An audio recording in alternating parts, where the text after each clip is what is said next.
Did you know the Ancestral Kitchen podcast has a thriving online community?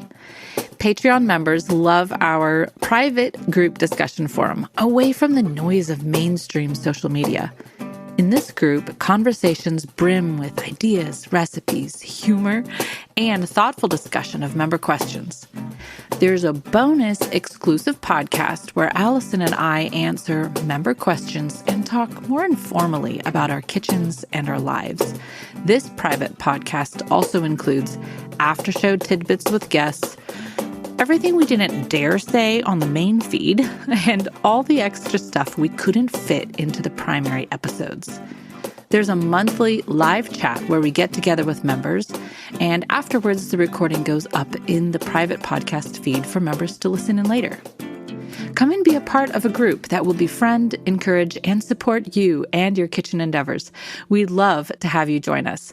Find all the details at ancestralkitchenpodcast.com. Everybody always wants to know, is a nourishing diet an elitist, privileged ideal, inaccessible to people without a huge budget and only for the super wealthy? In this episode, we are going to share 5 complete meals. Each meal serves a family of 5, and each complete meal can be made for about $5.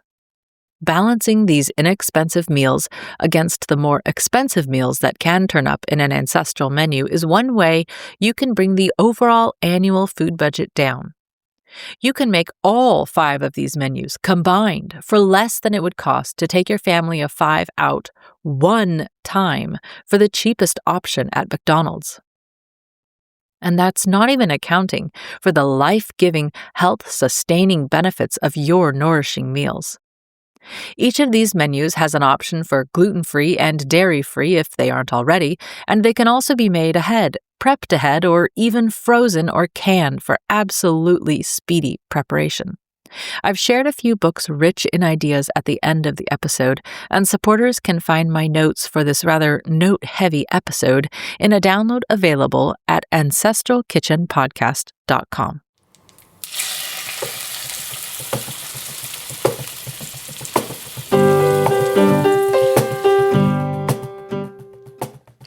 Welcome to the Ancestral Kitchen Podcast. I'm Alison, a European town dweller living in England.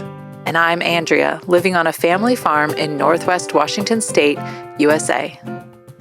Pull up a chair at the table and join us as we talk about eating, cooking, and living with ancestral food wisdom in a modern world kitchen.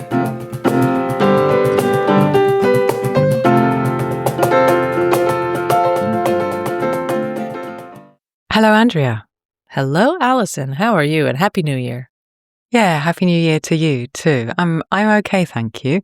I'm ready to be informed and entertained probably by you, which is nice. Nice thing to look forward to for an hour and a bit. Have you eaten yet today? Well, other than tea and cream, no.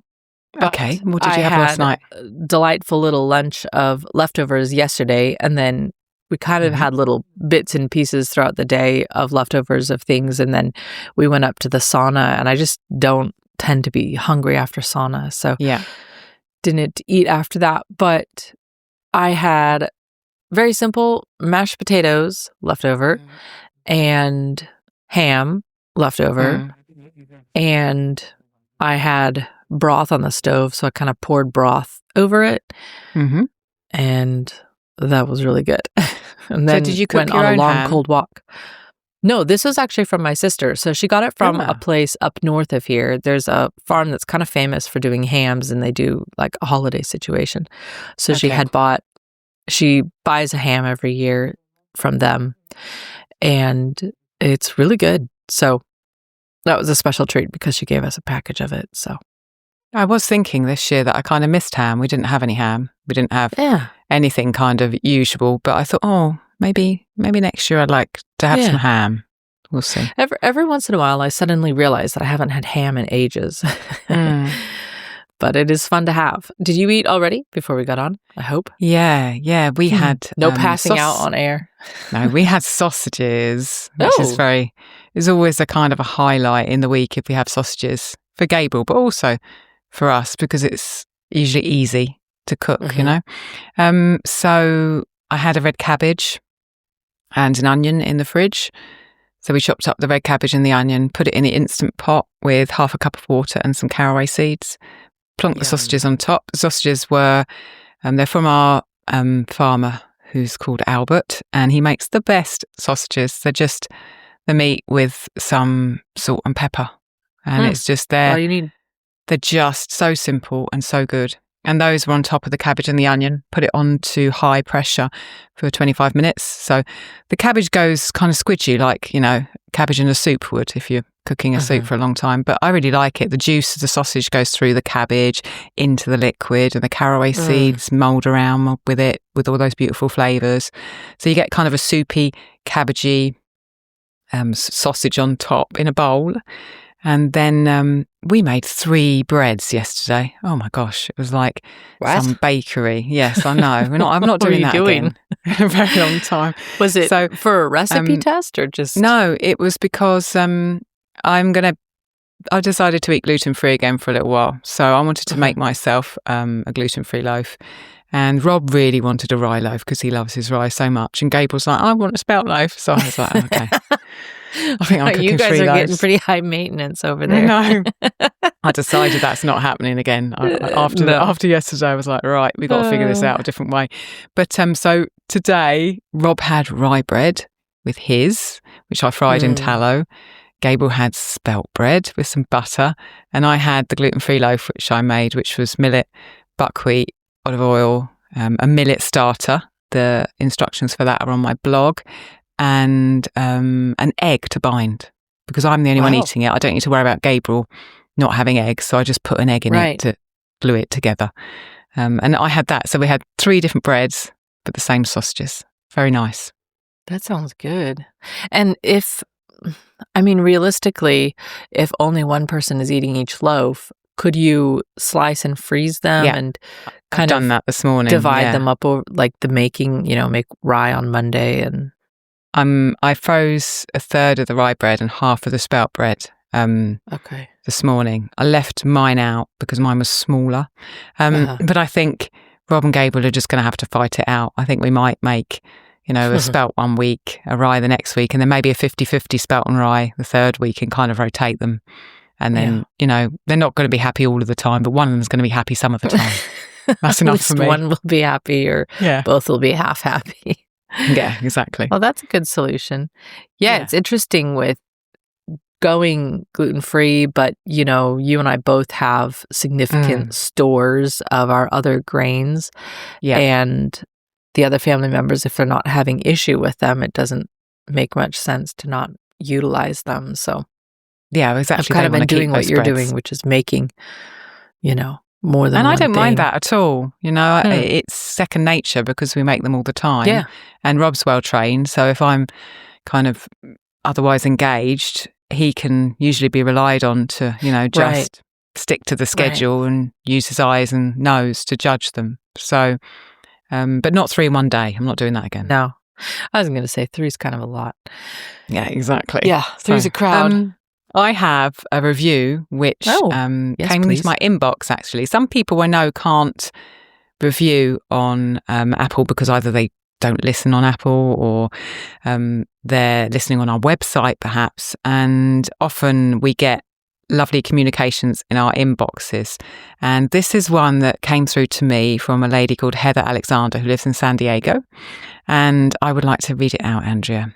I love that. So she says, I discovered your podcast at the recommendation of a good friend when I told her that I was struggling to keep up with cooking for my family. So many of the titles appealed to me, I didn't know where to start. I jumped about a bit before deciding to start at the beginning and listen to them all. So many people do that, don't they? I'm re-inspired to go back to soaking my oats overnight and starting up kombucha and kefir again. All practices I've had in the past but have fallen by the wayside with different moves across the country and overseas. My husband is in the Navy and we move every 1 to 3 years. I find your podcast encouraging. It's calling me back to things like sauerkraut that I've made in the past and reminding me why I loved doing those things. I've carefully moved my sourdough starter with me on the past several moves, and now I'm planning to try spelt for the first time. If all goes well, at some point I may get a mill too. I'm working hard now to get out of grocery stores completely since our most recent move a month ago. Thank you for the inspiration. Well, thank you for the lovely words, Heather. And that is, I actually feel like that's kind of me when I completely understand her when she's saying that they moved, and I feel like her story is how I felt. Like I was doing things and then we'd move, and then you're like, I gotta buy this somewhere right now. We don't have any tonight. And then a year later, you're like, wait a minute, what happened? And so I very much get that. It is tough because the military movers won't move food. And so, if you've got 40 pounds of this and 70 pounds of that and, 5,000 jars of things, they won't move it. That happened with us too, though, when we moved from Italy back to this country. They were like, no food in storage, no food. So everything has to be eaten. Think about the maggots and things that they'd run into. They just had to draw the line somewhere. I'm not saying I blame them. No. But it is hard because it does assume that you live in an instant food culture. Yeah. And that you can just start from scratch constantly, which, guess what? That adds up. Yeah. And then we talk a lot, and we will in this episode too, about how a big part of our budget is relationships. And when you are moving constantly, it is hard to settle into those relationships. And, by 1 to 3 years, you're getting the longevity that where you kind of get to the stage of, bartering and swapping and exchanging, as I know we'll talk about in here. And it is tough. Because then you're moving, right? Exactly. When everybody's like, show up and take our extras after market, and then you leave, So I'm very sympathetic to this situation, and all the mad props to you, Heather, for what you're doing, because that is it's just an extra layer of complication. It's not impossible, and you are doing it. Totally agree. It's so hard. But I do recognize and harder. applaud the extra effort that it takes. So, amen. Good for you. Exactly. That's not easy, and I'm just loving that you're working on getting out of the grocery stores. I think that is the linchpin of everything. Yes, when you pull out the grocery stores, and the whole house of cards comes tumbling down. Oh, please, let's do it. Allison's over here beating on it with a hammer. So. Allison, actually, a lot of this is what kind of inspired this episode. I've been having a lot of conversations with a lot of moms lately, and Gary and I had gone to do a little Christmas shopping for the kids, and we went to our co-op because I really wanted to get them each chocolate for Christmas. And so, we walked around and looked at all kinds of things, and I saw broth sold in pint containers, and each pint was $7.49. Gosh. Which is what, like $5.60 or something in pints or pounds. $5.50, maybe £6. Yeah. I've seen broth that expensive too, so I'm not surprised by that. So I pretty much just gagged when I saw that, because we go through gallons of broth each week, and Gary takes like a quart to work every day, and then I use it to make meals multiple times a week, and then we just kind of drink it as well. So I was just thinking, I said, hey, Gary, look, in broth, we're millionaires. And there's this joke that goes around I've seen where the people say, I'm investing in stocks. I'm going to be a billionaire. But it's true that, when you can make your own food, then you can save some money right there. And it's always a good time to talk about our favorite meals to make on a tight budget. Yes. And if you were just to go to the internet and look up cheap meals or inexpensive meals, I actually thought, after I wrote this episode, I thought, well, what does the internet have to offer? Let me see what the internet has to offer. Let me just see. And I typed in like cheap meals. I couldn't make any of them because they all rely on these industrial products that are only cheap because they're industrialized, but the versions that we would have to buy would be ridiculously expensive. Like, I'm sorry to say it, but a meal that heavily features chicken breast isn't going to be a cheap meal under, farmer's market standards. If you're getting, yellowed chicken that's like discounted at a store somewhere and was produced in a factory, then yeah, it might be cheap. But what I wanted to offer was, what if there was a category of meals that you can make that were really cheap, but still followed the tenets that you and I abide by? Yeah. And with that in mind, I put together this episode. And it won't involve a lot of prohibitively expensive shop-bought products like organic sourdough pasta, as much as I enjoy the convenience of that. That's pretty expensive. Yeah. So this also turned out to be kind of notes and numbers heavy, Allison. I wasn't going to make a download with it, but then after I put the whole episode together, I realized it might be helpful. So for supporters of the podcast, just log in to where we put your downloads on the website. And you got credentials for logging in emailed to you when you came on board as a supporter. So just check your email for that. Sometimes it gets dropped in spam. But I'll put this in as a post and a PDF. Great. So you could just read it, or you could just download the PDF, kind of whichever is more convenient for you. Wonderful. So with that in mind, Allison, let's take a quick ad break and come right back. If you've been around ancestral food for very long or listened to the podcast for just a few episodes, you know liver is a superfood, and Allison and I both love it. You're looking at a food packed with vitamins A, K, a broad spectrum of B vitamins, CoQ10, bioavailable iron, plus many essential minerals. Liver is your first stop when seeking to gain energy and restore your health. Not only is it a delicacy and staple of traditional diets, it's the first thing most animal predators go for when they're hunting. Are you looking for a good way to work liver into your daily life, but getting it on the table just isn't happening yet, or as much as you'd like? Or maybe, like I went through earlier this year, you're pregnant and you're pretty sick and not much food is staying down. This is where liver capsules come in. Allison and I are both supplementing our ancestral diets with liver capsules from One Earth Health. We get all the incredible benefits of liver, even when we're on the road, or preparing non-liver meals for our family, or we just can't get a hold of a liver, and the sourcing and preparation has all been handled for us. One Earth Health produces nutritious organ capsules from 100% grass-fed, New Zealand-raised cattle. Support the pod by purchasing through our link.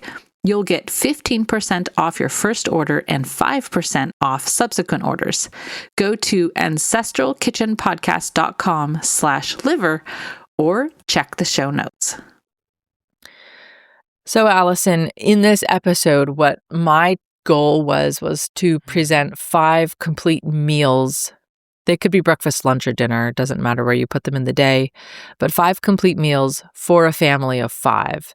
And I wanted to keep the price under $5 for the meal. Okay. And the logic there is, when I looked at our menu overall over the week, I saw that we kind of had these peaks and dips of meals that were kind of more expensive, but they're offset by meals that are extremely cheap to make. Yeah. And so I realized that's why it didn't feel like overall the food budget was, just overtaking. That's what happens in our house as well. I said today we have sausages, and sausages are one of our more expensive meals, because someone else has made those sausages. But very often we're having meals that are half the price of that. And that means that I'm okay with having those sausages, and we can have those sausages, once a week or once every 2 weeks maybe, because the rest of the time the meals are more inexpensive. So exactly the same pattern here. And it washes out. I'll be referencing several other episodes as we're going to hit on a couple things that we covered in detail in other episodes, and we won't necessarily belabor every point here. But this is going to be an episode where I'm going to draw together a number of the principles that we've talked about scattered throughout different episodes. So you might have heard us discuss aspects of some of these things before, but I wanted to pull it all together into one picture and then show how I use that to assemble some meals. And with that in mind, Allison, I wanted to start out with just dropping down a few basic foundational principles for carving down a food budget within the ancestral food world. Okay. Because we're not going to start with, buy pasta when Walmart puts it on sale. Like, that's not going to be part of, like, I've been in that space, right? Yeah. Like, that's a valid strategy if you're just talking like get calories cheaper. But that's not part of this conversation today. So it's kind of like we have to relearn, like, what does cheap mean and what is, you know what I mean? What is an inexpensive food within the ancestral paradigm. Yeah.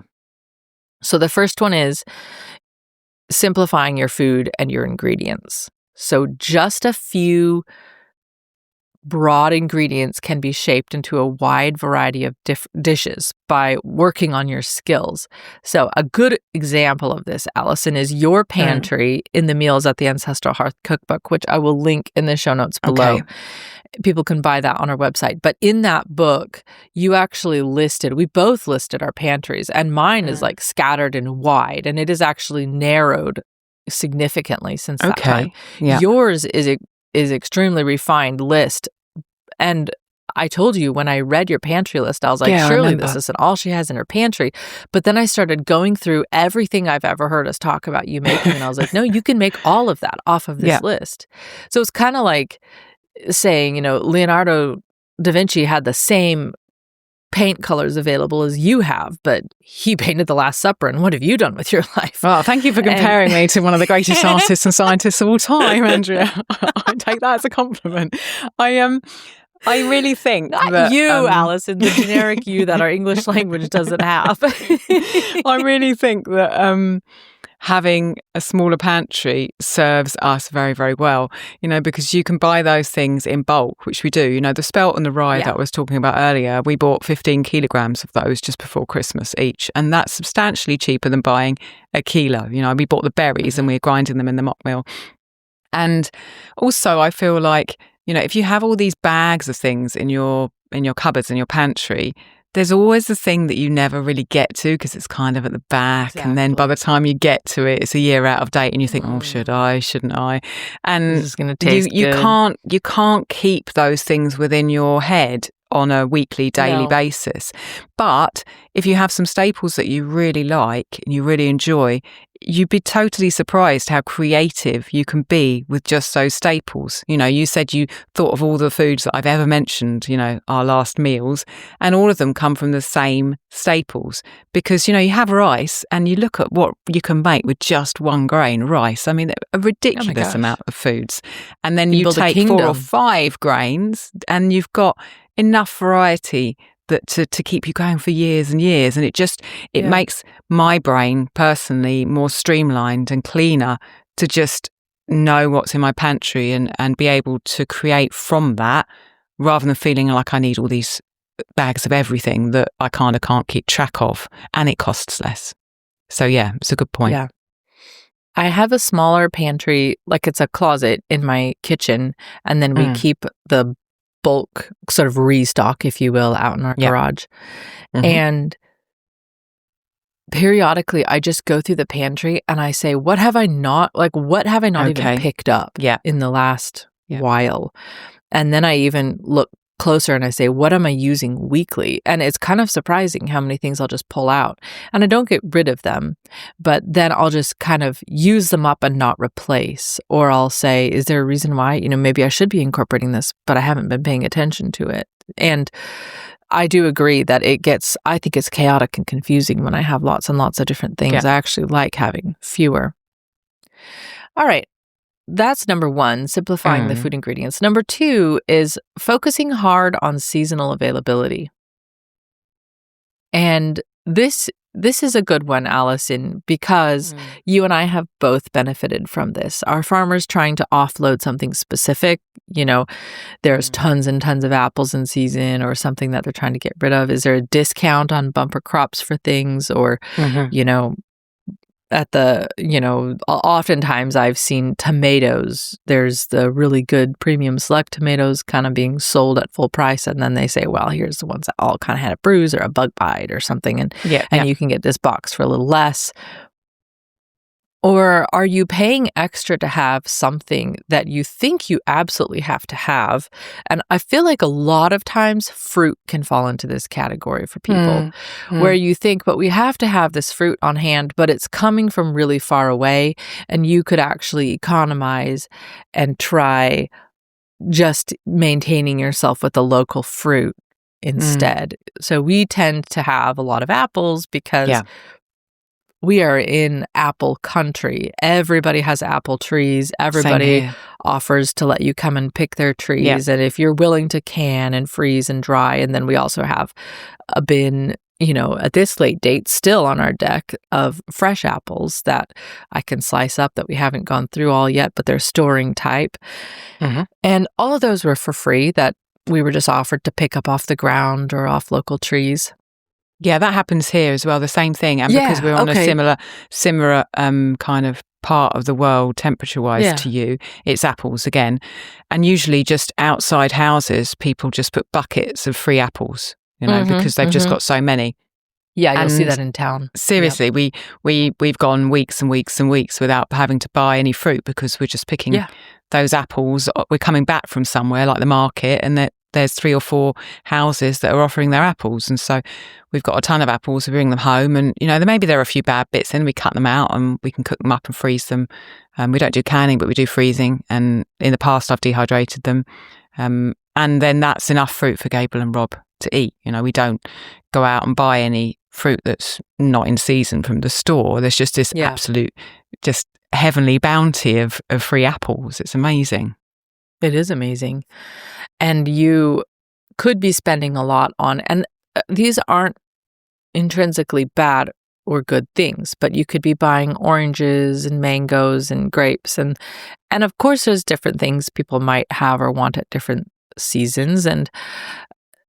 And that's all to be considered. But by and large, we try to focus, or we do focus on what is seasonally available. And if the kids sometimes say, could you buy this kind of fruit? I'm like, well, we do have 50 jars of applesauce. Let's start with that. Let's get through that. If we run out of that, then we can talk about these other things. Also thinking about things like having venison or mutton. Yes. Versus beef. Yeah. I don't remember if I made that note or you made that note, but thinking of what kind of meat is available and accessible to you. If somebody says, oh, we hunted a deer, do you want some of it? I mean, the answer is yes.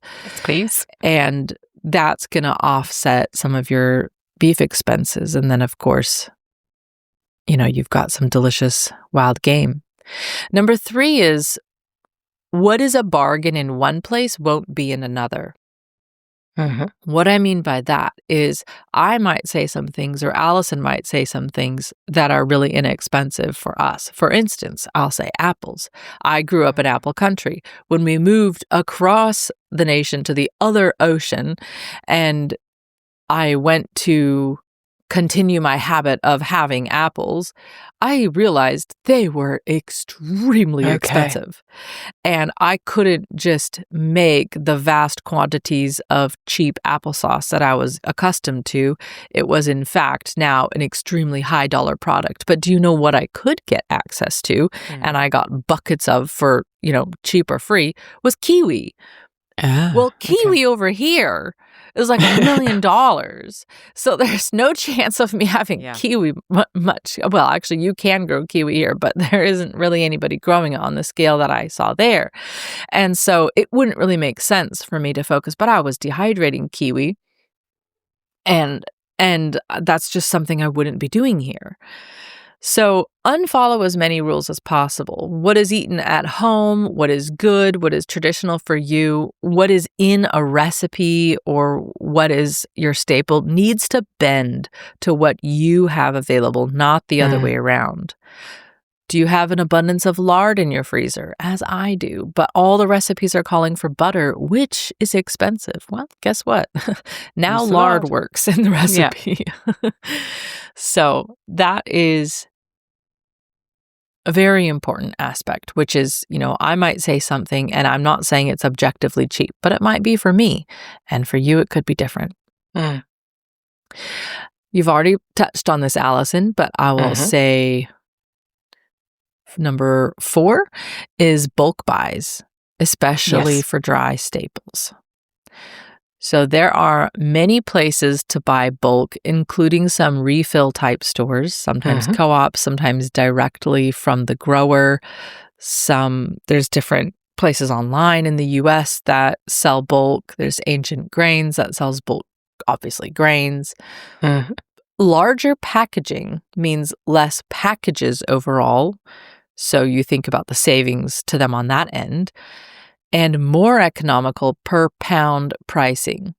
And when I have gone through and priced bulk things versus in the half or 1 pound sizes, sometimes the bulk prices per pound are half or even less than half the cost of smaller packets of food. So it is worthwhile if you are simplifying your food and your ingredients, and you now know, instead of having a little bit of this and a little bit of this and a little bit of this, we need a lot of spelt, then guess what? Now you can buy a lot of spelt in bulk at possibly half the price. And episode 103, which is titled 10 Nourishing Traditions Dishes Cheaper Than Supermarkets. In that episode, I gave some very specific price breakdowns on a few bulk versus smaller priced things. Number 5 is reducing sweets. This pretty much carves a food budget down. Absolutely. When we did that episode number 103, Allison, the desserts, which are at the very end, were the most expensive items there. I mean, exceeding even the meat. So even just having less sweetener in a sweet treat can cut the price of that treat in half. So I think everybody in here has probably looked at a recipe and thought, 2 cups of sugar, you know. What? So even just start by cutting it in half. And if you're already eating really homemade food, the sweetness is already even if you haven't gotten to the, highly reducing sweets in your life type thing. Once you're away from corn syrup, you can cut every recipe sweetener in half just out of the gate. And you will immediately, I don't even think you would say, well, this isn't sweet anymore, because you're no longer tuned to the frequency of corn syrup, which is extremely sweet. And so your sensitivity will already be increasing. Also, Caitlin shared, she's a friend who shared that she has 2 copies of the same cookbook. I'll say Better Homes and Gardens or something. I don't remember what book it was. She has a very old copy and she has a new copy. And she found the same recipe in there and she said, oh my goodness, the sugar had doubled or tripled in the new one. Really? Gosh. Yeah, it's the same item. I don't remember what it was, a muffin or a loaf or something. And she said, well, that just tells me something right there. Because, sometimes people say, well, I'm baking. I can't adjust it. That will ruin it.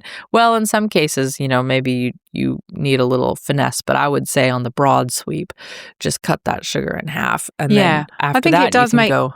It does make a difference sometimes. Sometimes cookies will be less crunchy if you put less sugar in it, but it's just a different cookie. It doesn't mean that it's wrong doesn't mean or it's bad. And it just takes a bit of experimentation, to get to the level you're happy with, then your family's happy with. I also think that, there are some sweeteners that are more expensive than others. So for us here, molasses is a lot cheaper, for example, than honey or one of the coconut sugar. That's the most expensive one. And so, you could sub half molasses in a sweet that would go well with molasses, that would go with that rich flavour, like a gingerbread, rather than just putting honey or coconut sugar in it.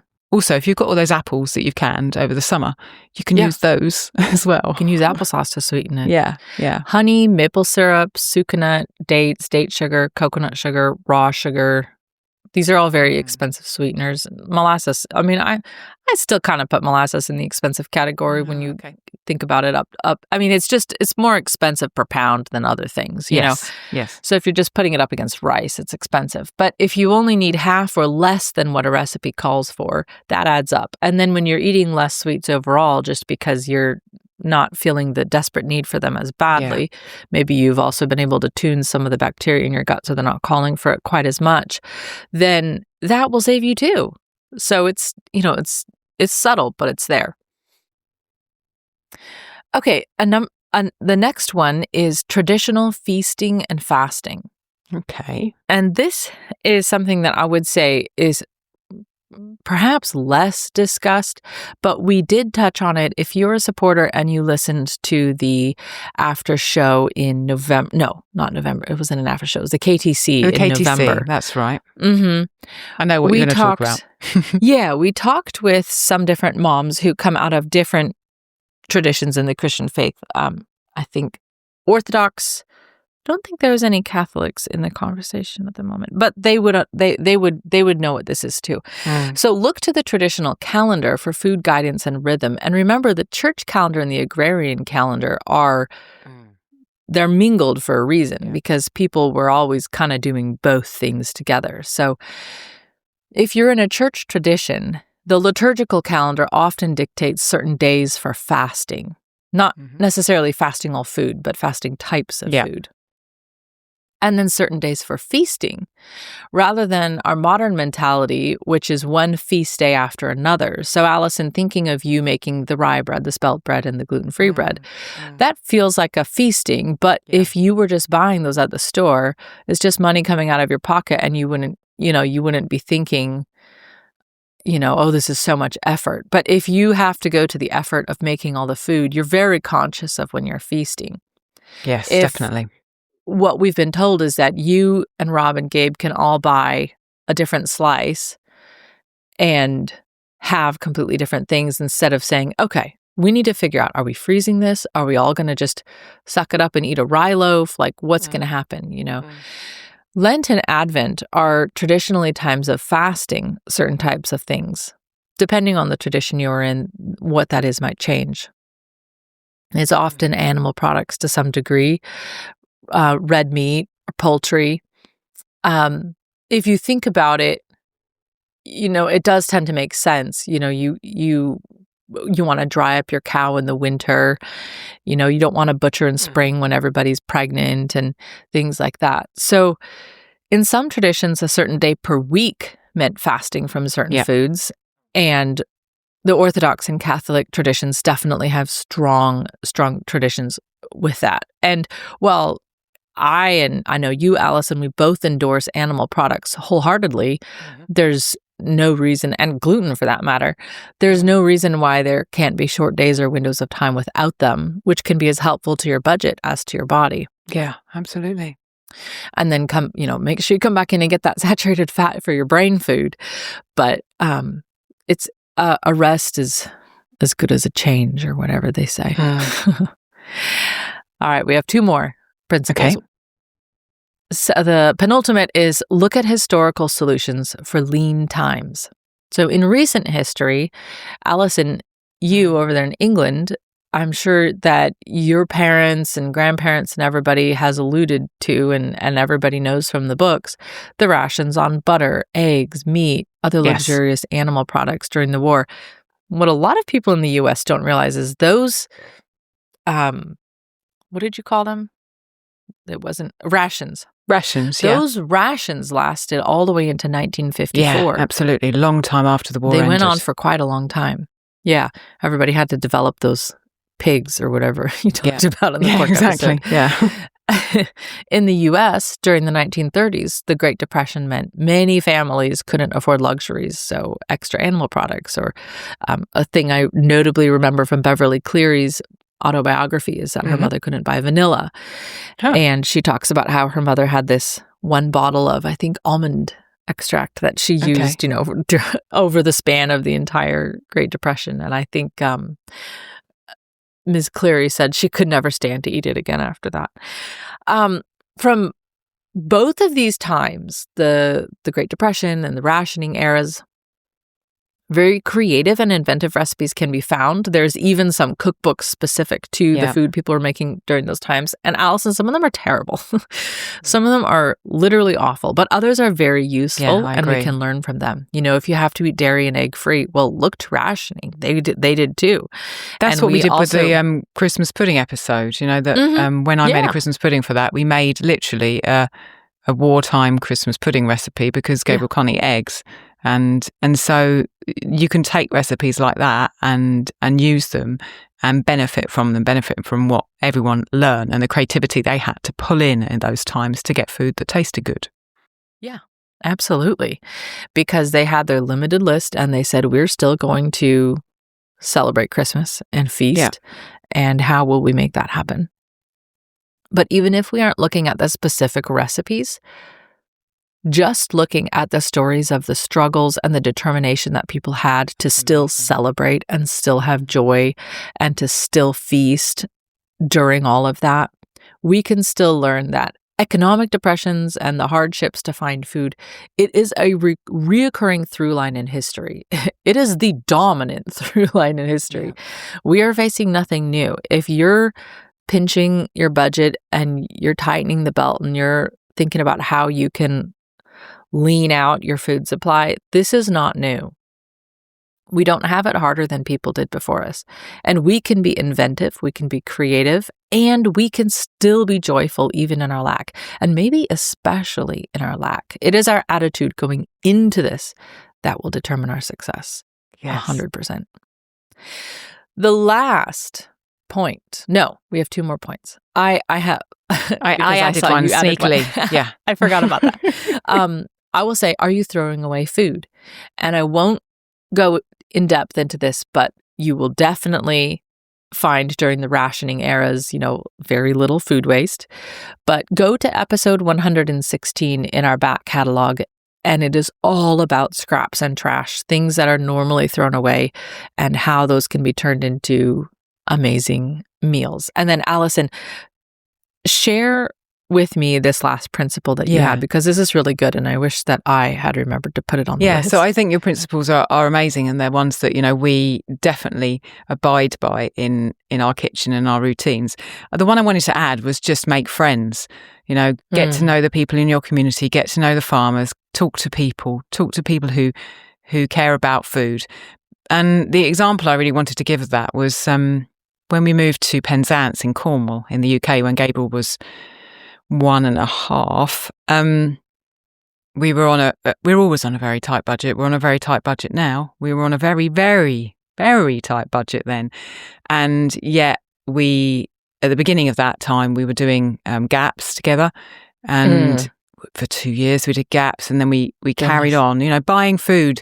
When you're doing gaps, you are focusing really on meat and produce that could be expensive. You're not relying on grains. Exactly. And we had a farmer there called Ian who farmed on the north coast of Cornwall.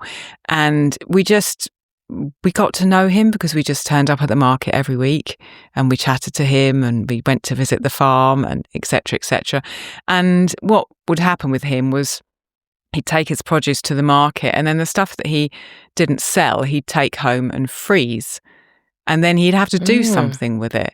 And we were like, we'll take that frozen food. Right. And so occasionally we'd get like 3 kilograms of frozen pig liver, for example, for literally next to nothing. And then we'd defrost it and I'd cook it and I'd make a pate out of it. And then we'd have pate for the next 2 months, Yeah. There were always things that he had that he hadn't managed to sell that we would just take frozen, and he wouldn't sell that to anyone else on the stall because it'd been frozen. And it was absolutely a godsend for us, because we were paying hardly anything for and getting really high quality food that he'd, grown and cared for on his farm.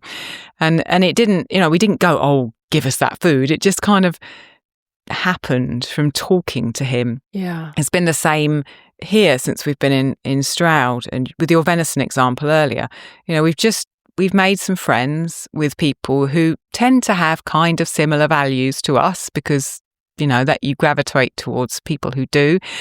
And we've had venison from 2 people, one who was involved in a kind of a venison day where they went and shot and then cooked it. And he was like, do you want all this venison?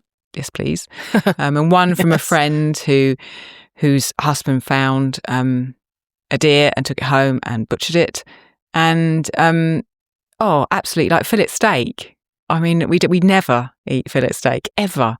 And Gabriel was like, this is amazing. and it cost us nothing, So I feel like that kind of just being part of a community, and slowly those things, those opportunities are available for you, just like the apples, they go further and further, and you'll see more and more opportunity the deeper you get kind of connected with people. That's what I wanted to add. That is beautiful, and I love it.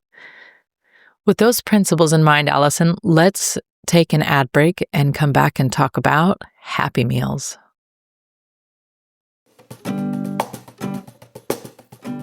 Do you love oats?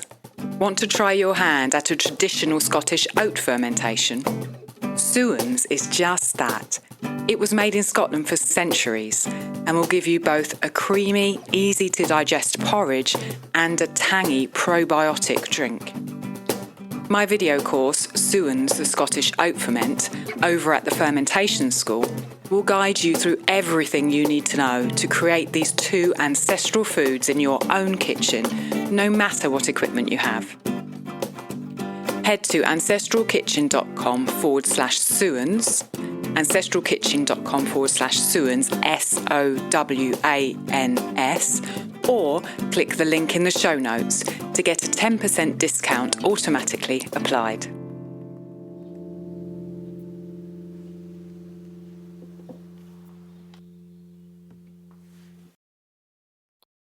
Okay, Jacob saw me writing these notes. And he was like, are you talking about Happy Meals from McDonald's? What? So, yes. Great budget hack, Happy Meals. I'm just kidding.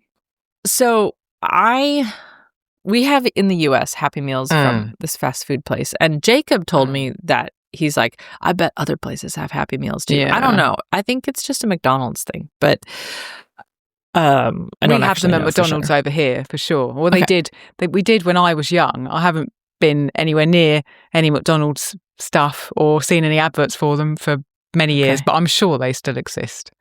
Yeah. How are you happy then, Alison? Are your meals exactly. I'm obviously sad, aren't I? And Jack Gable's really sad all the time. Yeah, I can tell whenever he jumps on cameras, flailing around, showing me all the things he just made. Not at all. So I did a little bit of research because I wanted to know how much it costs to take your family to McDonald's. And I came up with a range. So let me share those with you. But what I wanted to share was 5 meals that you can make. Yeah. And I was trying to see if I could beat the Happy Meal price. Apparently I did. Okay. But if you went to McDonald's, here's a range. I also asked some people who do eat out. And one option is there's these $5 meals that you can get at McDonald's. So if you had a family of 5, conceivably you could get each person a $5 meal that adds up to $25. And then in our state, you have retail sales tax at 8.5%. So tack on a couple extra bucks. Yeah. So we're looking at, $25 to $30. Another option that it seemed like the internet was saying was also fairly common is there's a variety of things and drinks you could get. So for an adult, each person would be $15. And then a child's meal totaled $6.50, and then you add on retail sales tax at 8.5%. And for a family where I used our family as example, where we have 2 adults, our oldest son would count as an adult, and then 2 kids that need to eat food, and the baby wouldn't really count. Yeah. Then that added up to $70 for a family. And I was just wondering, Alison, $70. So $70 but that's a meal, is like, remember. That's one meal. £55, maybe £58, which I would not, oh my gosh, to spend that on one meal would be like the event of a lifetime almost. We don't eat out very often. We do sometimes, we do eat out sometimes when we can find a restaurant that doesn't make us feel ill afterwards. There's the rub. Exactly. But £55, £58, I mean, some weeks we don't spend twice that on our entire meat, vegetables, eggs, dairy at the market on a Saturday. Our entire kind of Saturday, 2 great big rucksacks full of food that we schlep back to the house. So we usually spend about £100 every week at the market. So that's more than half of the staple foods that feed our family for a week, which just astounds me. I mean, it's a McDonald's. Ugh. Well, and it's one meal. That's the thing, too. Yeah. It's not like, that was a week's worth of food. It's just one gone. Meal. Yeah. And I know when you buy things at the market, because even though I'm not shopping at a market right now, I know that I know how it goes. You bought this, chicken for now, but it's kind of going to probably turn up for the next 2 weeks. Yeah, you're right. In your meals. So it's hard to quantify exactly. Because even if we ate all the chicken, the broth's going to be in my freezer for longer than that week, for sure. So it always, it's never cut and dry. Often that £100 will last a lot longer than a week. That is part of the trouble that I had adding this up, was there's so many things like that I couldn't, some of these things actually I even make for cheaper than I put down here because, for instance, everybody knows the way I eat, and it has now happened multiple times. Friends who eat similarly to us have moved, a la Heather moving across the country. Yeah. And they don't want to throw out their good food. They also know that I'll value it, and they give it to me, And so I've got buckets of things that people have given me. Like, that's how I got all my rye berries. A friend was moving and she gave them to me. And Nice. Yes, thank you. What a gift. And she was happy to know that they weren't going to waste. And I was happy to take them for her. Yeah, definitely. So a reminder as we go through this listing, because I'm about to now share the 5 meals, and a reminder is that you will see a lot of similar things pop up in the food. They'll be moved around. They'll kind of change their shape or form as they appear in different places. And this is, remember, one good way to cut down on your budget, because you can buy bulk of that one thing. And just look for ways or things that you can repeat throughout. Like, there's a couple different carb options that I pop up here. But if you wanted to, you could just make every single carb be millet or rice, whatever floats your boat or whatever is easiest for you. And seemingly paradoxically, as you streamline your pantry, also look for simple ways to increase your variation. So, Allison, one way that you fool us all into thinking you're eating 5,000 different things is because every time you turn up, you're like, well, we had this random herb and this random spice, and then we picked this thing, and then we got this stock somewhere else, Yeah. So you can have, red and green lentils in your pantry, or maybe you could have, a couple lentils and a couple beans just to mix things up. But then you can also just change their costume every time you put them out on stage. We've all seen the Shakespeare play where one person plays 7 characters. Yep. So each of these menus is a palette for variations on a theme, and that's all based on seasonality, availability, fasting or feasting, preference, and abundance. Okay. You ready? Yeah, I'm ready. All right, number 1, simple meal, tortillas, refried pinto beans, and cooked greens or kraut or cortito, whichever one you have the most of. So the first thing on the list is a tortillas. A batch of 8 organic sourdough tortillas costs me less than $1 to make. They're organic, they're sourdough, and there are no seed oils in them. The same pre-made, if I was to buy organic pack of 8 tortillas, is $4.47. Or if I get the biggest case of frozen organic tortillas, it's as low as $3.63 for a package. But bear in mind, these are made with sunflower seed oil, not lard, and they are not sourdough, so they might not be digestible for each person. And that's not always an acceptable shift for everybody. These are a second best option. I definitely bought a case of these when I was pregnant and actually loved having those on hand. It's not something that I would say I would never stock. Periodically, I have these on hand in the freezer, and then I don't. It just kind of depends on how heavy the, schedule or physical toll is that I'm going through at the time. The logic that I apply is I'm paying somebody to make them for me. Mm-hmm. And sometimes that's worth it for me. But today we're focusing on what we can bring down the overall cost of dollars going out the door. So that makes sense to then bring the labor in-house. And this can involve a culture shift. So that isn't something that I mentioned in the principles, Allison, but it is something that you and I have alluded to before, which is it takes a lot longer. And it takes effort out of your body in order to make tortillas. You have to stand and roll them out. That's the only way it's going to happen.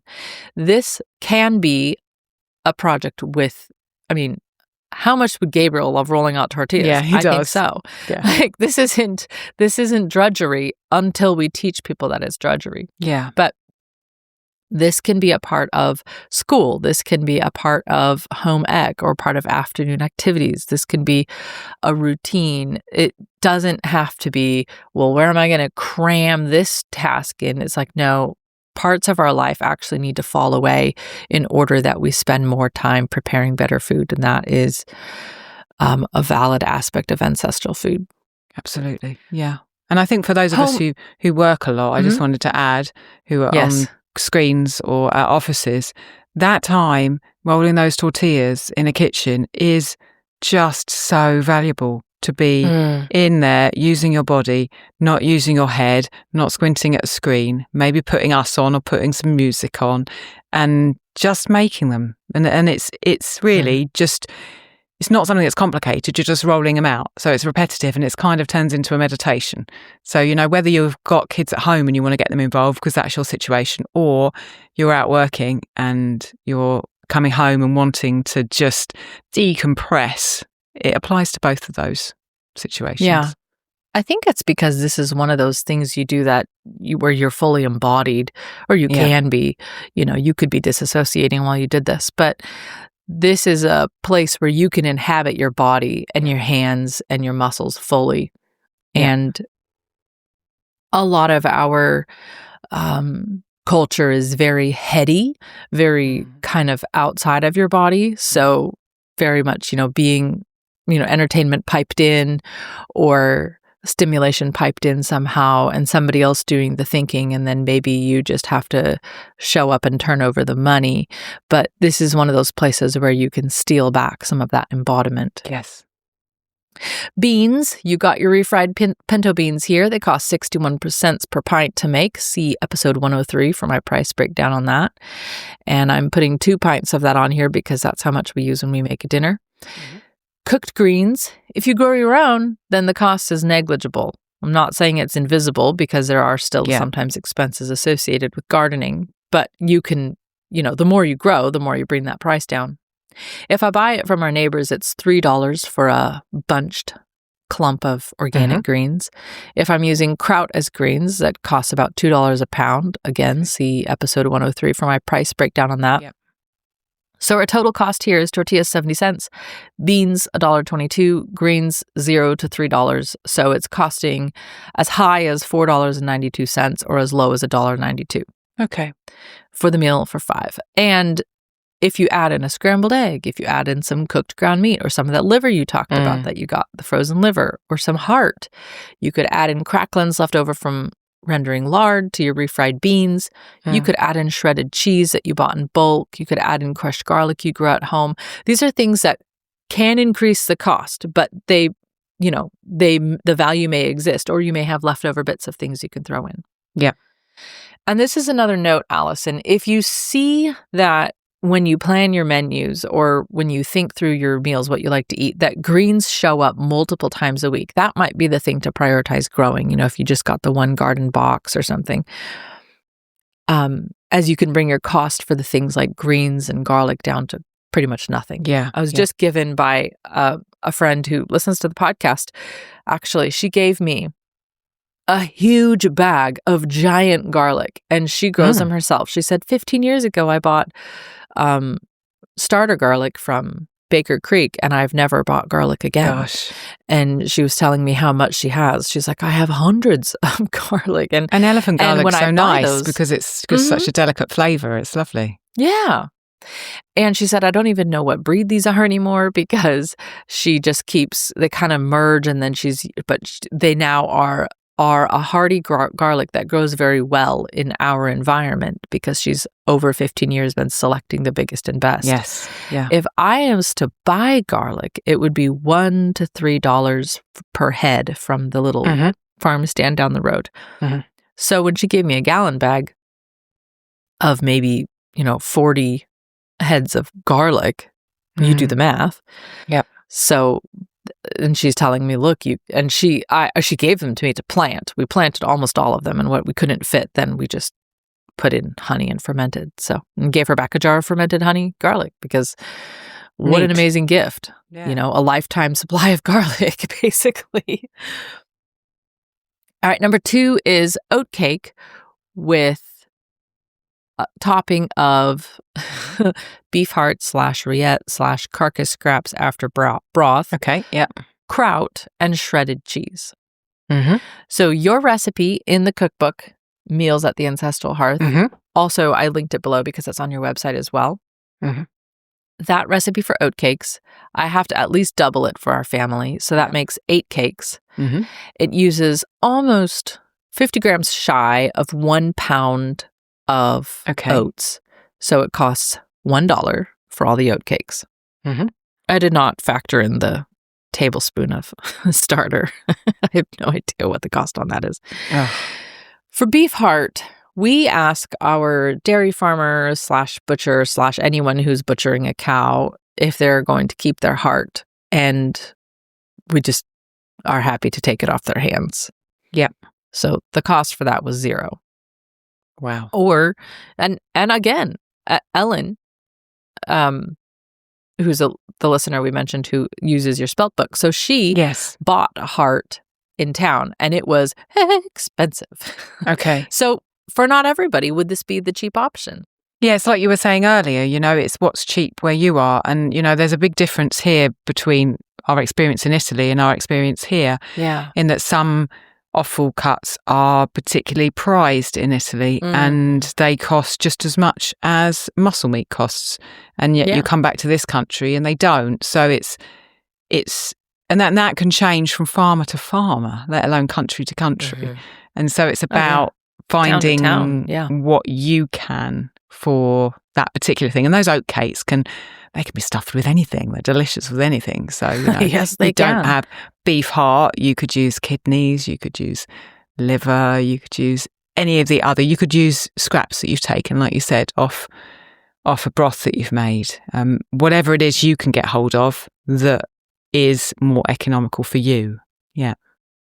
This is actually a particularly good place to use scraps after making a broth because you can layer in the spices, the seasonings, whatever it is you want, and then the oat cake just does the heavy lifting. Yeah. So if you think, it's going to be a little soft, the meat texture, it doesn't really matter once you pack it into an oat cake.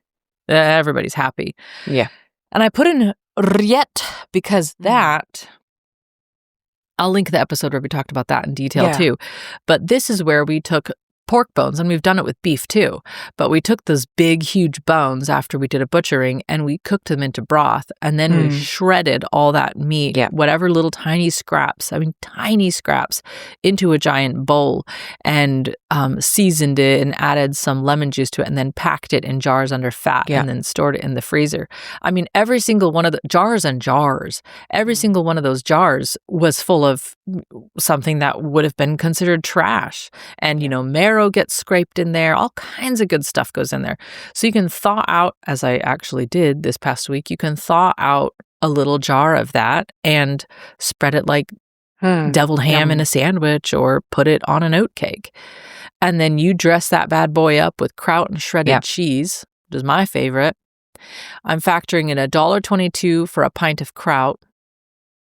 Cheese, I get a case of raw cheddar on Azure. We also have an episode. Making cheese yourself isn't necessarily always the most economical, but if you have sour milk, there are some cheeses you can make rather than throwing away that sour milk. And I'll link the milk episode in here. Oh, great. Thank you. But you can get, cheese is probably the most expensive item that's going to turn up in these meals. I think everybody would agree with that. So I get the 10-pound case, and it's $7.71 for a pound. And then I factored in a quarter pound for this meal. Okay. If you don't eat cheese, if you're dairy-free, I would pull that protein out and maybe put in some cooked beans or lentils instead to top this, just for that extra little protein boost. Yeah. But that's $1.93 for that quarter pound. So any and all scraps can be collected for putting on oat cakes. This is my favorite part about the oat cake, is that you have a tablespoon of scrambled eggs left. Well, guess what? Put them in. As soon as you pile that on an oat cake, it looks like you did something really special. So bits of sauce, scraps of gravy. My mom always says, people put a pan in the sink and they put water in it, but if they took a spatula and ran it through it, they'd have a whole other bowl of soup. Yeah. If you open our fridge, you see all these little strange containers full of bits. Jars. Bits of stuff, just like then we just eat all the bits one day, and often we do put them in oat cakes. You make oat cakes, exactly what you do. That's what I do. And sometimes there's only enough, for me to make myself a breakfast. And guess what I do? I make myself a breakfast of oat cake, because you can also make this batch of oat cake batter and keep it in the fridge for a week and just keep making one in the morning, which is, especially if you're a nursing mom, that is just there saving grace right there. Yep, so leftover fermented pepper, scrambled eggs, breakfast meat, little bits of leftover potatoes, scraps of greens or cabbage. Each stuffed oat cake can be completely different. And I would also say, I would like to try this someday. One of our listeners, Katie, she grew a specific type of soybean, and she said everybody said it couldn't be used to make tofu, but guess what? She made her own tofu out of it, all traditionally fermented and strained, and it is beautiful. And I thought, wow, I never thought I'd be lured back into tofu, but here I am looking at this picture thinking how good that would be fried. I saw that post, and that was luring me back in too, because I thought, oh gosh, yeah. I remember I do like the taste of fried tofu, but obviously I've avoided the shop stuff for many, many years. So, but seeing Katie doing it, I thought, oh, that would be nice. Oh, if anything is gonna bring me back, it's gonna be homegrown, home fermented tofu. All right, so the total for that meal is $4.14. Wow, well under the $5. So it's not too bad, and that's 8 oat cakes. Which I mean, honestly, I don't know how many they're pretty big, so that might be too much, but hey, we know we love a leftover. All right, next meal is actually going to go slightly over our budget, but since the meal I just gave you was almost $1 under budget, we're okay. This meal is another recipe of yours from Meals at the Ancestral Hearth. Again, we put stuff in the book that we use a lot. Yeah, That's exactly. why it keeps turning up. It's not like I'm trying to advertise the book. It's just that we literally put in the recipes we use all the time. Yeah. So your spicy lentils, and then the carb is either chapati or naan, millet or rice. Okay. And then kefir, because I love putting some kefir on top, like a swirl of kefir on top of my spicy lentils. Okay, I didn't know that. My bowl. Yeah, it's really good. I think you could traditionally see a sour cream or even cheese. So lentils, a half a cup dry per person. That's about 500 grams total for our family of 5. So it's a bit over a pound. And we get a pound of dried lentils for $1.76, except that one time that they sent me a 50-pound bag of dried lentils that I didn't order, and they said, just keep it. So there's that. That's but local nice. prices will vary. And if lentils are going to feature in your diet frequently, do ask about bulk prices. And then fat, I just save the drippings. The onion, if I buy an onion near us, it's about $1. Remember my friend who grew the garlic, she also told me how she does that with her scallions. And I think it was the scallions that she said.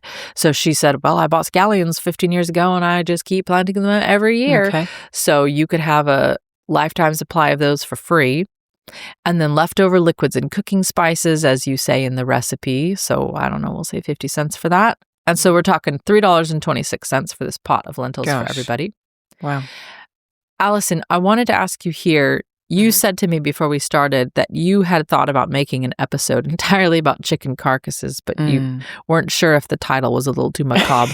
But can you tell me, what do you do with a chicken carcass before I move too fast past the cooking liquids and the leftover broth section? Yeah, so ostensibly chicken carcasses are to make broth, aren't they? And very often that broth will end up in these spicy lentils, because I will cook the lentils in the broth. And I would say, though, that I don't buy the chicken carcasses just to make broth or in order to make broth. Obviously, I want the broth and I enjoy that. But we do exactly what you did with the oatcakes with the chicken carcasses. So price-wise, I haven't priced a whole meal up, but 2 chicken carcasses, organic, here are £3.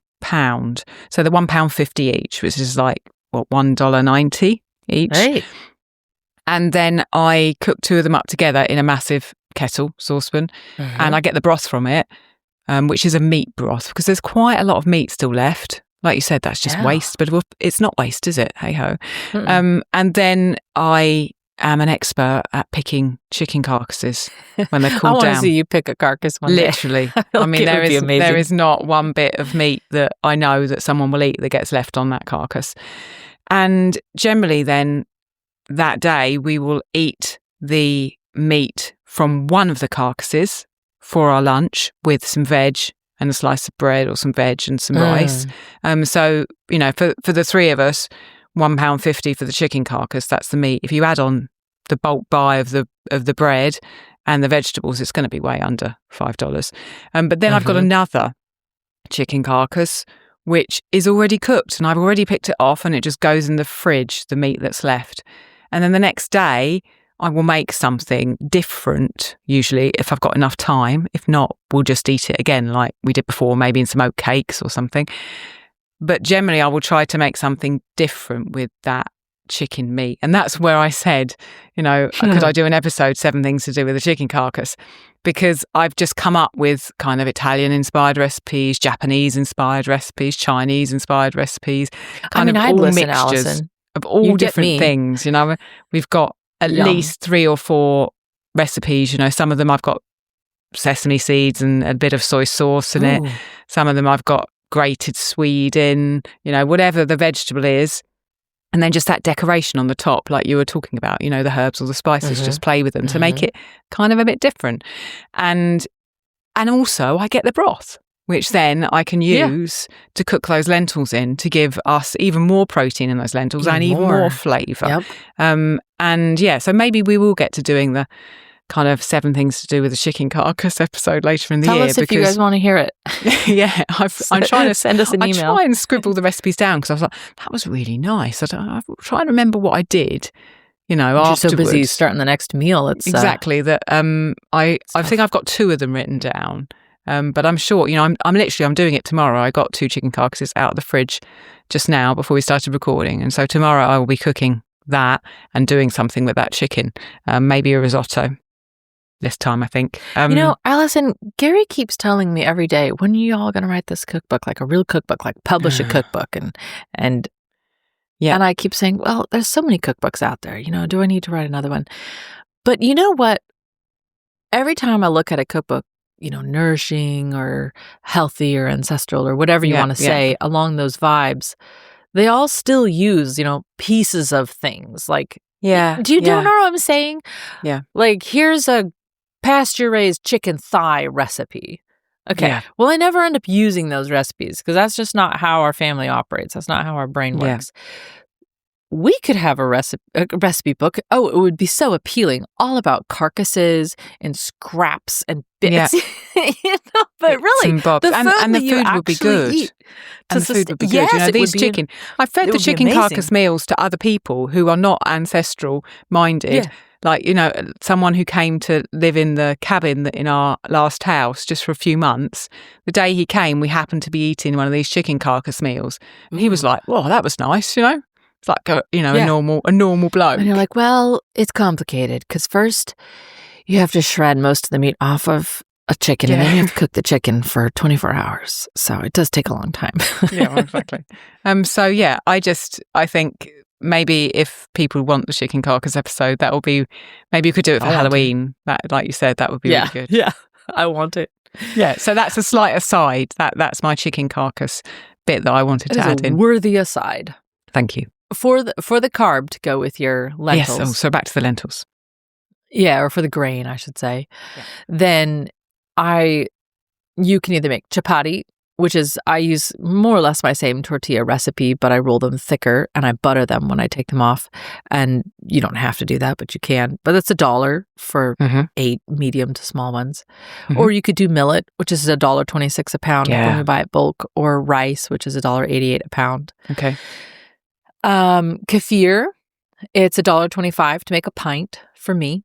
Mm-hmm. At our $9 a gallon milk prices, but prices will vary from place to place. That's extremely high for some places, and it's less than half of what people in Northern California are paying. Okay. And so your total meal here of a pot of spicy lentils, a pile of flatbreads, and a jar of kefir to pour over the top of each bowl is $5.51. Okay. So we came in just a little over our $5 target. Meal number 4 is chicken scrap homemade noodle soup. Okay, right. Possibly the most appealing name on this entire list. So you and I are like, that sounds good. So there are lots of scraps in this soup, I'm just going to say. So first of all, there's the eggless pasta, which I only learned about recently, but actually is really easy to make. And you had said, we make this because Gabriel can't. Yeah, can't eat eggs. Yeah. And I wanted to ask you, and you said you haven't yet made this with fresh milled spelt. So I don't know how well that would hold up. But I think it would be all right. I priced it with just a regular organic milled flour. Okay. So toy around with what works for you. But this is just water, lard or drippings, a couple tablespoons of that, and a pound of flour. Almost a pound of flour. And a blob of sourdough from your jar. Could be the millet sourdough, could be any sourdough. Combine these things into a very, very stiff dough, let it ferment all day or overnight, and then roll it out to the thickness and cut to the shape that you like. Mm-hmm. And you could mix in herbs, you could mix in salt. You could make it more expensive if you wanted to, is what I'm saying. Or you could get herbs in the garden. I went outside our front door. Listeners who've been listening know that we've just moved into a new house. I went outside our front door and cut back some lavender a few weeks ago. And I found thyme, oregano, and mint underneath it. I was like, result, just there. So I go out the front door and get some herbs. Literally incredible. Because we all know how much fresh herbs cost. The thyme smelled amazing. Oh, I bet it did. It probably transported you back to Italy. Yeah, it did. It's fresh herbs. So then you want your broth from the carcass or bones or whatever you made broth from, in which you can also use your leftover veggie scraps and butts and peels and skins and things like that, simmered overnight and salted. So you've got this broth that was made out of trash, basically. Mm-hmm. And then take your broth and you can simmer in diced veggies, little bits of things, leftover scrap meat that you picked off. If you've got trim off of offal, heart, liver, whatever, Rillette, you've got like almost a jar is gone, not enough to make a sandwich left. You could scrape that in. Of course, we know sauerkraut is so good tossed into soup or any bits of veggie ferments. You can use the sourdough discard tempered in hot broth, which you taught me that technique, Allison, and I love it. It's in your sourdough discard soup. If I have leftovers from say you went to an event and you brought a veggie platter, use those leftover kind of semi-dehydrating vegetables, dice those up. And those always go into a simmered soup for me at the end of any kind of event. Yeah, sounds delicious, this one. And then you roll out your noodles and throw them into the broth to cook, and you serve that soup hot, and it costs you about $1. And then whatever your scraps were, but it's hard to quantify scraps. Yeah, put some really nice salt on it and then maybe a few spices, and it sounds lovely. Oh, it is. And on a cold day, it's raining out. Yeah. And I like, in the winter especially, I like a really brothy soup. Like I want to be drinking a lot of broth and having. And you can put in, excuse me, you've got from your spicy lentils or something, you've got like a cup of millet left or a cup of rice left. You can throw go that ahead in. and put a spoonful in each bowl before you serve it in. Yeah. So there you go. All right. The fifth and final meal is cheesy pinto beans on rice or millet. I really like this meal. So I've linked the recipe, such as it is, to the cheesy pinto beans. Because it kind of is a recipe, but, okay. Is anybody going to follow it? Probably not. But you need 2 pint jars of your pinto beans, which we already know was 61 cents each. Yes. So that's $1.22. And then you've got garlic and jalapeno. So again, prices vary on this. You just need a couple pieces of the garlic. You don't need the whole bulb. So even for the expensive garlic that we buy, it's still just going to be a couple cents off the bulb. And then I like putting in jalapeno. Prices vary. We buy bulk in the season when people are trying to offload it. And you can throw those whole jalapenos, you just take that bag of jalapenos and just throw the whole thing straight in the freezer. And then come wintertime, and you've got a little bit more brain space about you, take them out. I thaw them on the counter for just a little bit so that they're not dangerous to cut. And then I just cut them in half, put them under brine, and let them ferment for a couple days or a week. Okay. Take out your weight, whatever you had in the jar to keep the jalapenos under brine, and then just shove the immersion blender down in there and chop those bad boys up. Okay. And then you've got a spicy jalapeno sauce or you can make it a sauce, but I actually leave it chunky and you can use it for whatever you want. What do you know what brine you use? Do you know what the measurements of your brine are offhand? I use Sandor Katz's, which is a tablespoon per quart. Okay. A tablespoon of salt per quart of water. That's it. I use warm water so that I can really dissolve the salt. Yeah. As you do, and then pour it in over the jalapenos. I mean, that is the easiest thing ever for me, because then I can kind of do it at my leisure and just take out a quart or so of frozen jalapenos as I just kind of tore a hole in the top of the bag, and I just reach in there and grab out a jar full and then ferment them. I like to throw in garlic if I have it while they ferment. Sometimes I have like a half a carrot and I throw that in there. Stubs of turmeric or ginger, throw that in there. So I end up with this seasoning that I don't really even know what to call it, but you can put it on anything, or I mix it into sauerkraut, or do whatever the heck you want with it.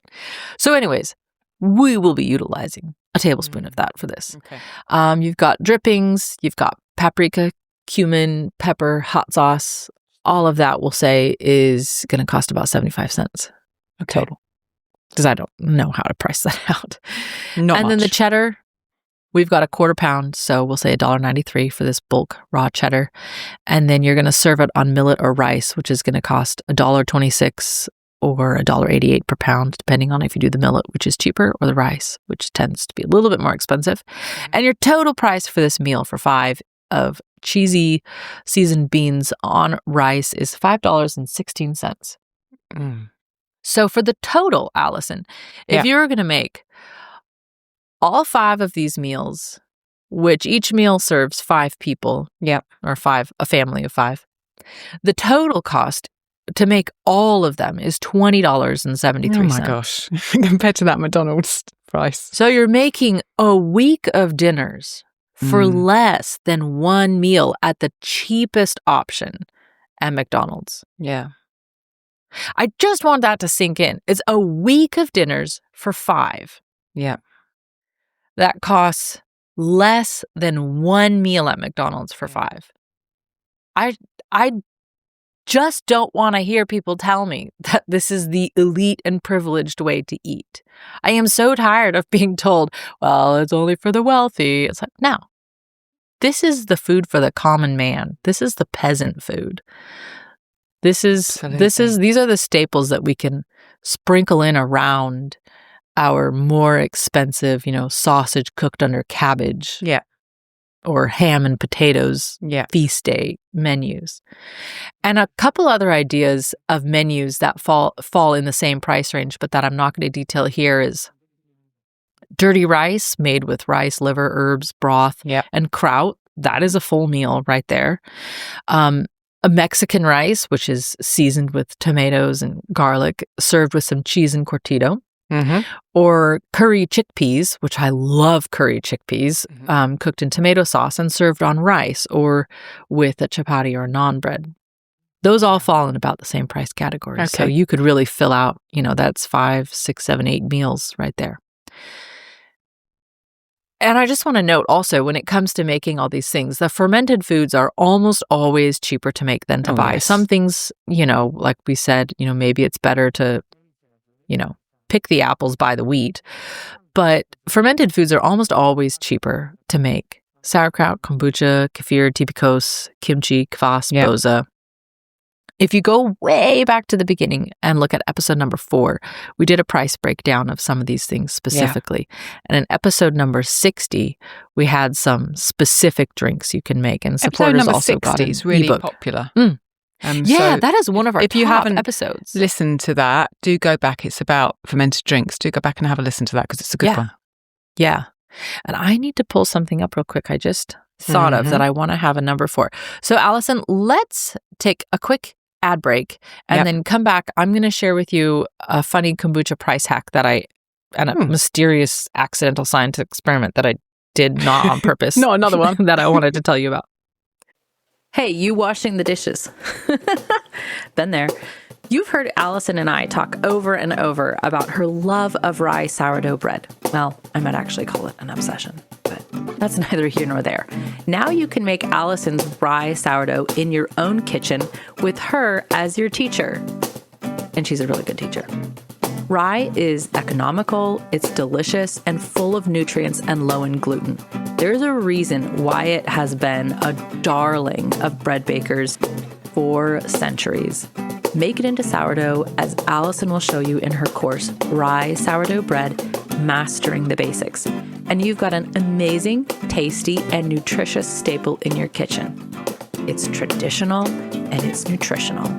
In this course, you'll learn everything there is to know about how she creates and maintains her rye sourdough starter, all about whole grain sourdough rye, including the key differences between baking with rye and wheat, how to make 2 loaves, an everyday rye sandwich bread, and a delicious Russian-style dark rye loaf, and what to do with your sourdough discard, including video walkthroughs for sourdough pancakes and a tasty, sweet, spiced cake.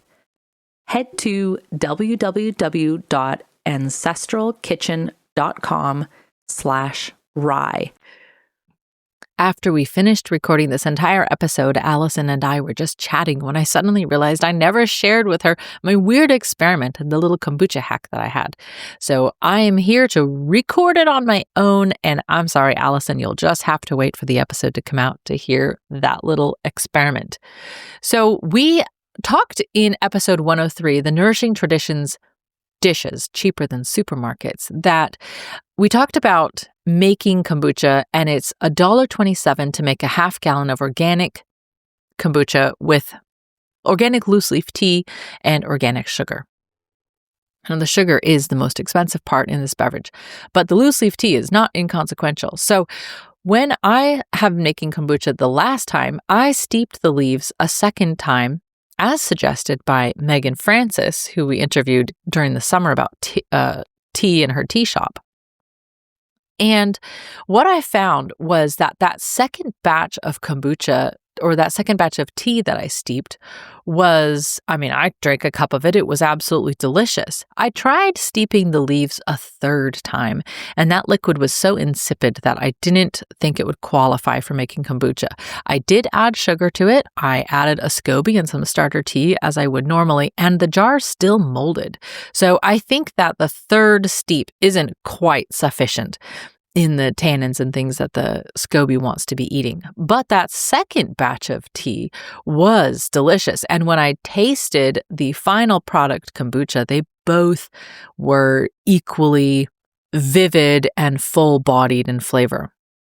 But here's the interesting accidental experiment. The SCOBYs, the new fresh white SCOBYs, you know how those new SCOBYs grow, on the second steep kombucha were 3 times as thick as the SCOBYs on the first brew kombucha. I thought that was really interesting. I don't know if anybody listening has a theory on that. I thought, well, maybe the SCOBY had to work harder. It had to build more structure. Maybe it's happy, or maybe it got something out of that second steep that it wasn't getting in the first steep. I honestly have no idea, but I am curious if anybody has any thoughts. But there's another little budget hack. You want to drop the price of your kombucha just a little bit more. You can make twice as much tea off of the leaves by steeping them 2 times. The third time may not be worth the effort. But then the chickens get the finished leaves and nothing really goes to waste at all. Okay, so I'm going to also share some further reading and just an inexpensive little treat that you can have. But let me go. I'm actually on our website. I don't know if people know this, but we have transcripts on our website and to all these podcasts. So if you want to go back, they're not typed by us. So sometimes they're a little bit funny to read, but you can get most everything that we said. So I just need to pull this one up and have the notes for it. Yeah, you can go back and look. And so if you hear us say something and you kind of think, oh, I missed that, you can just go onto our site and go to the episodes page, find the episode, and then search using your browser, and it will find whatever word you're looking for to get the information. Or if you just want to know how many times we talked about sand or cats or something, you just word search that and it'll come up in all our transcripts. Okay. The half a gallon. Okay. The tea and the organic sugar. Okay. That was what I wanted to find. Okay. So you remember I said in one of our previous episodes, my theory that the reason why everybody wants carbonated drinks is because we're actually craving probiotic beverages. I remember that one. Yes. And I said that we oftentimes have carbonated beverages on hand because we stock them for campers, and there's a whole another category of licensing required if I wanted to make them beverages. So I'm not going down that rabbit trail. Okay. And then if people don't drink them, we ended up drinking them. So then we kind of got used to having them around. And then Gary and I went on this kick where we've just been eating, making, instead of just having fermented foods turn up where they turn up, we've made a concerted effort to have them at least 6 times throughout the day, just a bite of something, not like a basin of sauerkraut, but just making sure that you're getting a spoon of it here and there. And just being very intentional about it. We both noticed that ever since we started doing that, we haven't even thought about going and buying any of those carbonated beverages. Interesting. Like it's water that's carbonated basically, and then you can combine it with things. We haven't even wanted it. And we both thought that was interesting because it does confirm my theory. Because sometimes you think, oh, you know what sounds really good is like a nice cold bubbly water, put in some apple juice or something. Yeah, but we haven't even wanted it. Gosh. So I'm just going to say, if you want to save water on your beverages, or you want to save money on your beverages, just eat sauerkraut at every meal. And I was going to also say ginger beer is a really special beverage that you can make. Absolutely. And you just need sugar and ginger to start the bug. And then you can make infinite bottles. So if you're saying, I can't get my hands on a SCOBY, I can't get enough milk to maintain milk kefir, well, guess what? ginger is here for you. You can buy dry, like not dried, but like storage sort of. It looks dried. How do I say this? If you get fresh ginger, like it's so wet that the skins fall off, like you can peel the skins off with your fingers. But if you get like fresh ginger at the store, it does look kind of dried and you can't really peel it that easy. So I don't mean it's dehydrated, but I mean it's not fresh. Yeah. You can buy that ginger and use it to start this, and you can often get it shipped, if you don't know where you can buy it. But you can also grow ginger. So yeah, I've never tried that. That is a thought. But I've seen it being done and thought, oh, I'd like to do that. Yeah, so the farm down the road from us is growing ginger and turmeric both. And then they're kind of doing what your guy, Leo, now I forgot his name, Ian did, where whatever they had left at the end of the season, they froze it. I see. And let me tell you who rolled up and bought a ton of that. That would be me. Because we put ginger in a lot of things. So that's a handy and inexpensive beverage to maintain, because you also don't have to feed your bug constantly. I just feed it when I remember, to be completely honest. Yeah, so do we. I mean, it's just at the back of the fridge and it stays there. Really? Yeah, mine's on the counter because our kitchen's not that warm. So Okay, an easy snack to make, a little dessert that isn't going to be too expensive. I'll link this in the show notes, but it's the fruit and oatmeal cake from the book A Cabin Full of Food. And she uses scraps and leftovers and bits of things. She still tends to make things far sweeter than what I'm accustomed to, so tone that down. But she uses leftover cooked oats to make this cake. It's really good. Yeah. It's really good, and you can dice on top bits of fruit or what have you. Or you can make it into muffins if you wanted to. Okay. And then I was also going to say, on the apple note, I'm going to link an apple crisp recipe below that's really tasty, but it is gluten-free, and the filling is just sliced apples. So that's easy. And then the topping can be as sweet or unsweet as you like. I make it lightly sweetened with oats. And it is probably the best apple crisp I've ever had because it's just so, I don't know, the apple just shines through because you're not drowning it in cinnamon and sugar. Yeah. So, but again, it's more inexpensive because you're just slicing the apples. You're not getting out a bunch of spices and a bunch of, butter and all kinds of expensive things to fill the filling with. A couple books that I wanted to make note of. This book a friend loaned to me when I told her I was putting this episode together. And I thought this is definitely a worthy one for anybody who's on here thinking budget and all of that. She loaned me this book, which I never knew such a specific and wonderful book existed. It's called Make the Bread, Buy the Butter, What You Should and Shouldn't Cook from Scratch, Over 120 Recipes for the Best Homemade Foods by Jennifer Reese. And she is author of thetipsybaker.com. I will link this in the show notes for our shop. But in this book, she's kind of humorous. Actually, she's pretty funny. And, some things, different priorities may apply for you. And again, like we already said, the other principles may apply. Certain things may or may not be more accessible or less accessible. And not every ingredient in here is going to be something that you're going to feel like is going to be part of your family's montage of meals. But her principles and the way that she's teaching you to think is exactly the thing that I'm always meditating on, which is, okay, it like that is actually an exact conclusion I had made. When it comes to butter, I can actually buy very high quality butter better than, or at a better price than trying to make an it equal yourself. Product I can make, by making it at home. Now, if you have a cow, okay, but you're making the butter, just get to it. But if you don't have a cow, then you have to buy milk, take the cream off the top, and then make the butter, and then you get a very small amount of butter from that gallon. And so, at a certain point, it's more economical to buy a high quality butter. Yeah. But bread, let me tell you, you will always save money by making bread at home. Yeah. So this book is really helpful in just learning ways to think, and I enjoyed seeing her price breakdowns on things.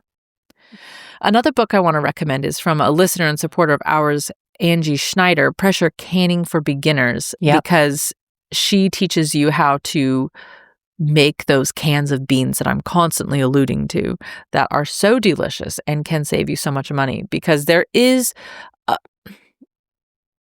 yes, I know that we need to spend more time in the kitchen making food, and that's part of the ancestral lifestyle, but also sometimes we do need food to happen quickly. Yeah. And having cans of beans is a literal lifesaver for me. And it's a budget saver too, because you don't know what to do. Well, bring in 2 or 3 jars of beans, and before you know it, you have a meal. Like the meal makes itself. They've already been soaked overnight. According to, nourishing traditions, they've been soaked with whey or lemon juice. They've already been strained, boiled, fermented, not fermented, cooked, canned, ready to go. Also 12 months of monastery soups, and I'll link all these books below so you don't have to try to write them down right now. Okay.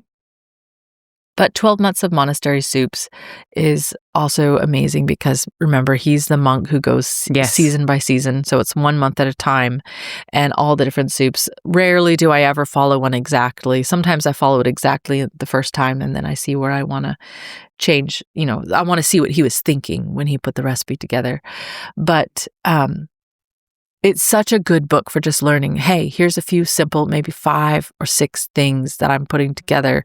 His borscht is just so simple. The first time I made it, it was like, what? Water, beets, and potatoes? Like, are we done? This is it?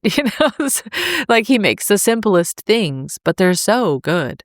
And then I also would say that book, A Cabin Full of Food. Yeah, by Marie Beausoleil, because she has so many scraps and bits, and she talks about, you can start with, store-bought tomato sauce or store-bought ketchup, but over time, let's see what is more economical for you to make at home. Yeah.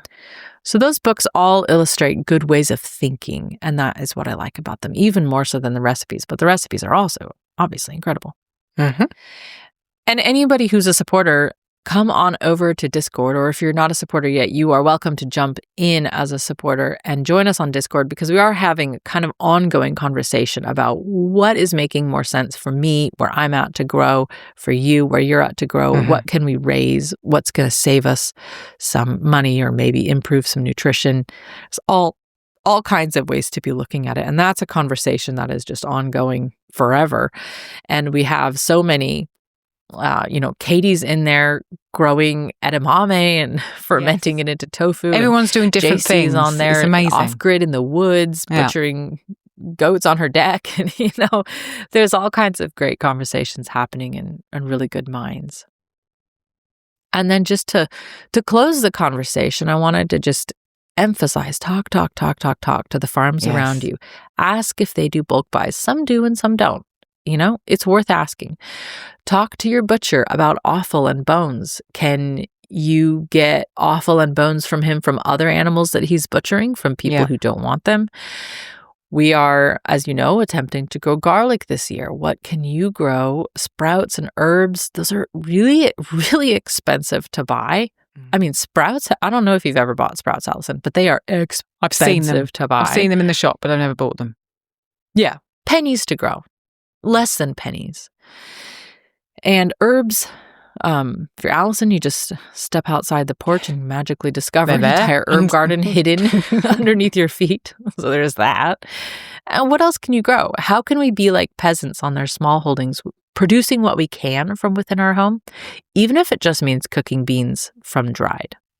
Now, how can we deny that false reality we've been sold that nutritious food is only for the elite and we, the impoverished, have to make do with just the industrial scraps that fall from the table that is not good enough for them to eat? I reject that notion entirely. I say that we can have the best and the most delicious food and we can make it ourselves, by golly. Anything you want to add, Alison? No, thank you ever so much for doing all the research and the figures and coming up with those 5 wonderful meals. I think they're such good staples that people can just turn back to again and again. So thank you ever so much for the episode. It's been great. Well, wonderful. Then off we go into our new year. And until next time, Alison, I shall be seeing you on the Discord. Indeed. Bye for now. Bye.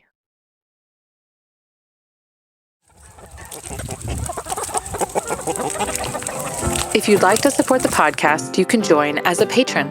Choose from various levels starting at $5. You can see what we offer at ancestralkitchenpodcast.com. While you're there, check out our favourite books, supplements and kitchenware, or give a one-time donation. Leave us a 5-star review on Apple Podcasts. And if you know someone who would love our show, tell them about us. You are helping to bring ancestral food wisdom into modern kitchens, changing the world one plate at a time.